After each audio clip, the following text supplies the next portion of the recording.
Hello, and welcome to another amazing episode of the Governance Discourse podcast. Today on the podcast, we'll be having conversation about the early voting bill. This bill is before the National Assembly to amend the Electoral Act 2022. It seeks to allow for eligible voters to be able to vote early before the official election voting day. This is really a welcome development because early voting is not unique to Nigeria alone or is not being proposed for the first time. Early voting has worked successfully in other jurisdictions, countries like the United States, Australia, and even on the African continent, South Africa and Ghana, who they call special voting in some jurisdictions or early voting. This allows for people who are play a critical role on election day or just who can't be able to vote on elections day to be able to cast their vote before the time of the election. So the implementation of early voting is different depending on the jurisdiction. Some countries ensure that the voting period is for a period of 2 weeks, some just a single week, but then it gives time for people to be able to vote early. So now, before we start, it will be good for us to understand what early voting is and what it entails. So early voting is very simple. It just allows for eligible voters to be able to cast their vote early before the official election day. Now, it makes voting convenient, it makes voting um, easy and encourages a higher participation, where we see increased voter turnouts in jurisdictions who have adopted early voting. Early voting also helps reduce crowds at the polling unit come election day. But then what it does is that it helps people who on a good day find it difficult to be able to cast their vote because they are performing certain responsibilities. These are individuals like security personnel, like the Nigerian police, who are ensuring that elections are secure and safe. In performing their role, they wouldn't be able to cast their vote as much. Some may try to cast their vote, but some may be posted in jurisdictions where they are not eligible to vote. So that's not their polling unit, basically. So if they are guarding a polling unit that is not where they cast their vote, they are not going to be able to vote.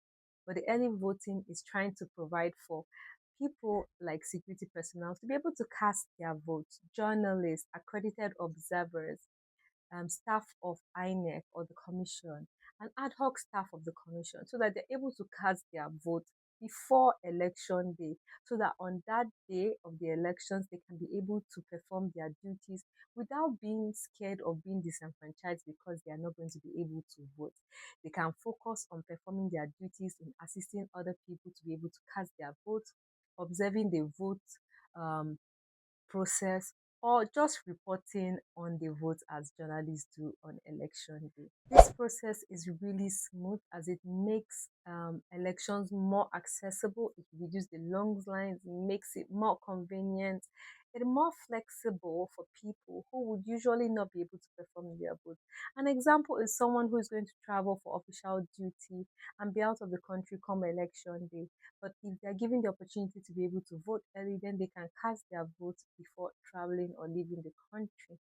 It also makes it very, very easy for people to vote. And I mean, it's a good and welcome development because this is not the first time it's being proposed. Other jurisdictions, countries like the US, Australia, already have early voting mechanisms put in place to ensure that people are able to cast their vote.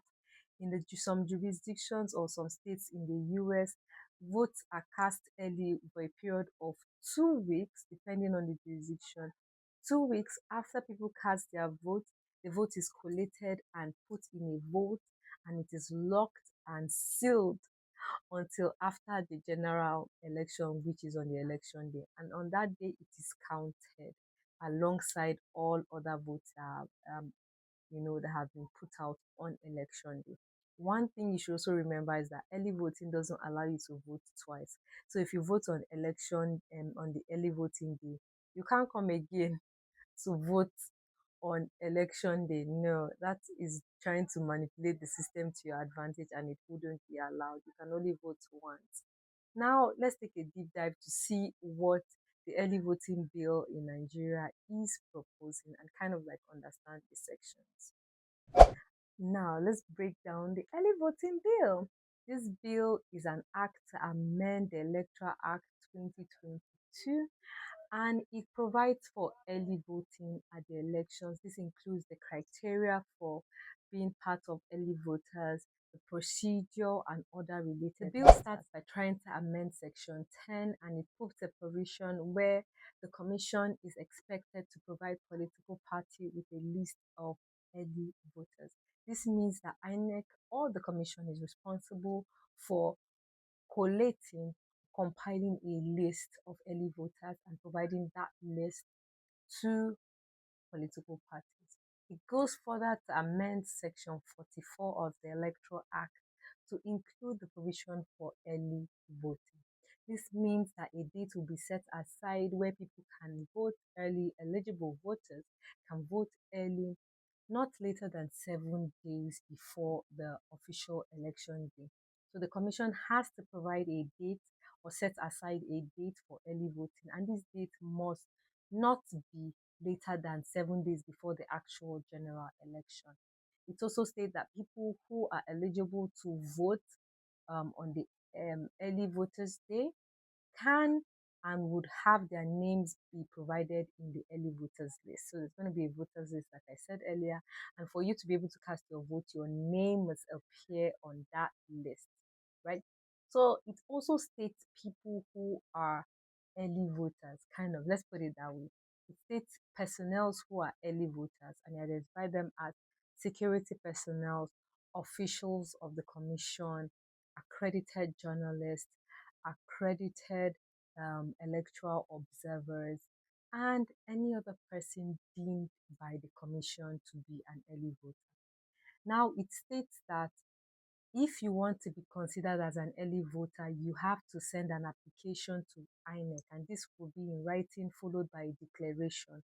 Once you send that, INEC or the commission will review it and see if you meet the criteria to be able to vote early.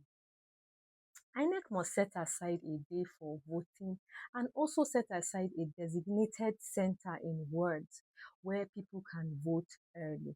And INEC has the responsibility to set out the procedures in which early voting will take place, which is very, very interesting, right? It's very interesting that INEC will be the one to set out the procedure on how early voting will take place. It's also interesting that before the elections, INEC will release a list. INEC will release a list that will contain the list of voters. This notice it will put out, it will say the early voting day. It will have a list of eligible voters, and it will state the location where you be the voting center where you will go and cast your vote if you're an early voter. Now, as an early voter, you can only vote once. Your vote will be captured only once, and once you vote on election on the early voters day, you can't vote on the main election day, right? And your vote will only be reflected once. It also states, it's key to note that it states that the vote will not be counted on election day, but the vote will be counted after the elections. So after the elections is when the votes will be counted. And this is what happens in other jurisdictions as well. Like when I saw in the US, the votes will be collated and put in a vote, and then it will now be counted alongside it.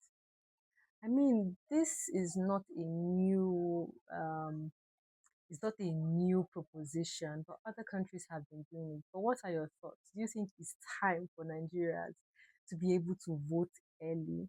Do you think it will give opportunity for key people to be able to cast their vote? I mean, it's really important because it will put inclusion, it will drive inclusion in the electoral process. I can state for one that elderly people and persons living with disability can take advantage of the early voting to be able to cast their vote early. With the elderly, they don't have the strength to be able to stand on long queues to be able to cast their vote. But in a situation where they're able to vote early, then it gives them the opportunity to vote. A lot of elderly people, even if their spirit wants to vote, like they really do want to participate in the process, they don't They can't stand in long queues or just the long process. Most times, priority voting has to be given to them when they come, and it can also destabilize the electoral process. But then, if they're able to vote early, this makes it seamless because they have a different date of voting and they can come and cast their vote. Also, persons living with disability that may have difficulties staying in long queues to be able to cast their vote can take advantage of this process and vote early. What does this do? It drives inclusion. It shows that Nigeria is championing democracy by allowing a free and fair elections, that everybody is able to participate in the elections despite of certain things. If you have to travel, if you have other commitments, the law is accommodative to the point that it allows you to still participate in the electoral process and cast your vote. Voting is one of our civil responsibilities, and it's really critical that we take this opportunity to vote. So, what are your thoughts? The bill is currently before the National Assembly, and hopefully, in the new reforms in the Electoral Act that are being proposed, one included with persons, inmates in the correctional facilities to be able to cast their votes. Some are proposing diaspora voting, independent candidacy. There's so much amendments that are being pushed forward right now. And it's critical because we're coming into an election year, but it's also good to remind ourselves that we also have the local government elections taking place in certain states this year. And in gearing with this process, it's good that as citizens we participate in the process. I know that most times people want to participate in the big presidential elections because those are the ones that are very contentious.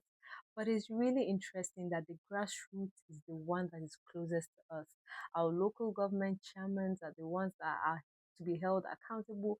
They are closer to us. Our councillors make laws for our day-to-day living. They handle public health care centers, they handle environmental issues, education issues at the primary level. It is really good that we learn about what is going on in our country as well and engage. And that's why you should follow the governance discourse so that you get all the updates as they happen.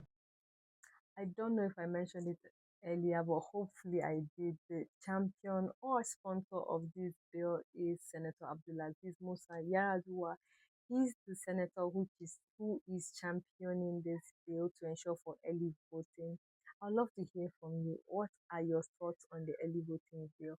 Do you think that Nigeria as a country is ready and we should take our place as giant of Africa to be able to ensure that the electoral process is, you know, democratic, more engaging, inclusive, transparent, and fair? Or do you think that certain actors will manipulate the system? And if those actors do are going to use to manipulate the system, how do we ensure that we prevent that? What are your recommendations or solutions as to the procedure for Nigeria to be able to adopt early voting? I would love to hear your suggestions in the comment section.